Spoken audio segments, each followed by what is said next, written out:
नमस्कार, super Maharashtra news channel मध्ये आपलं स्वागत आहे. मी हेमलता देवडा. जाणून घेऊया आपल्या परिसरातील दिवसभरातील ताज्या घडामोडी.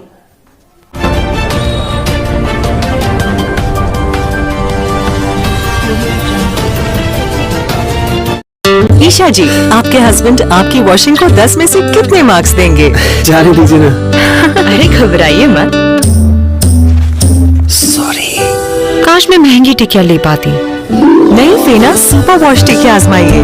बेहतरीन झाग, कोमल हाथ, रोज और चंदन, सुपर चमक. महंगी टिकिया जैसी धुलाई नहीं, फेना सुपर वॉश टिकिया में समाई. फेना ही लेना. फेना.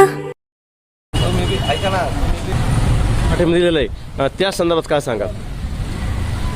काल सकाळीच पेपरमध्ये बातमी छापून आली की सकल मराठा समाज गंगापूर तालुक्याच्या पूर्ण मराठा समाजाने प्रशांत बंब यांना या निवडणुकीत जाहीर पाठिंबा दिला.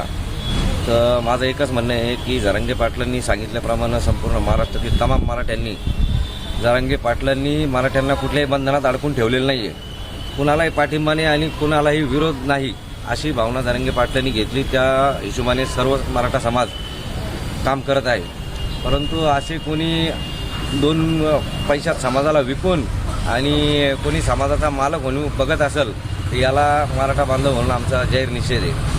कारण की आम्ही कुठल्या तरी पक्षाचे कार्यकर्ते होतो, परंतु ज्यावेळेस समाजाचा विषय येतो त्यावेळेस पक्ष जात भेद निष्ठा सर्व बाजूला ठेवून फक्त समाजासाठी एकनिष्ठ होऊन आम्ही काम केले. आजपर्यंत प्रत्येक आंदोलनात समाजाच्या आम्ही सहभाग घेतला. आंदोलनाच्या बऱ्याचशा केसेस आमच्यावरही अंगावर आहेत आणि ते आजपर्यंत आम्ही भोगतोय. परंतु आम्ही तरी कुठल्याही पक्षाच्या मागं न फिरता दादांनी सांगितल्याप्रमाणे आम्ही एकनिष्ठ राहून समाजाचं काम करतोय. परंतु काल जी बातमी आली ती बातमी बघून मी आणि माझे जे मराठा बांधव आहे तालुक्यातले हे सगळेच अवाक झालेले की असा एक माणूस कोणतरी उठतोय आणि संपूर्ण समाजाने पाठिंबा दिला म्हणून जाहीर करतोय आणि मिटिंगही झाली म्हणतोय. तर समाजाला यांनी कुठं मिटिंग घेतली हे सुद्धा माहीत नव्हतं, कधी घेतली हेही सांगितलं नाही आणि निर्णय घेणारे कोण कोण होते हे जर समाजाला कळलं तर समाज नक्कीच त्यांना जाब विचारणार. आज पेपरमध्ये फक्त संतोष भाऊंचं नाव छापून आलं की संतोष भाऊ यांनी जाहीर केलं की तालुक्यातील मराठा बांधवांनी पाठिंबा दिला आहे. म्हणून आम्ही संतोष भाऊंचा तर 100% निषेधच करणार समाजाच्या वतीने की संतोष भाऊ असा आपला एवढा मोठा समाज आज समाजावर ही वेळ आली आणि तुम्ही आज समाजपणे एका आमदाराच्या दावणीला बांधण्याचा प्रयत्न करताय ही गोष्ट फार चुकीची आहे. माझी तालुक्यातील पूर्ण समाज बांधवांना एकच विनंती की कोणाच्याही भूलथापेला बळी पडू नका, कोणाच्या आमिषाला बळी पडू नका. आज 2-5 हजारात आपल्याला विकत घेतील पण विकल्या जाऊ नका, कारण हा आपलाच पैसा लुटलेले या लोकांनी आणि ह्याच पैशाचा आपल्याला विकत घेण्याचा प्रयत्न करताय. आपली किंमत एवढी स्वस्त नाही. म्हणून दादांनी आपल्याला सांगितलं आहे की लेकराबाळांचं चांगलं करायचं असेल तर विचार चांगलाच करावा लागेल.